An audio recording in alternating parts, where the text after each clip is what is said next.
So in this ChatGPT tutorial video, I'm going to be showing you guys how to turn on chat history and training here on ChatGPT. So first thing you have to do is obviously open up ChatGPT. Then once you're here, go to the bottom left and press on your username.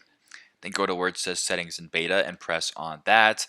Now on the left hand side of your screen, it says general, beta features, data controls, builder profile. I want you to go ahead and press on data controls right here. And then where it says chat history and training, if it's turned on, this button will be green. But for example, if it was turned off, it'll be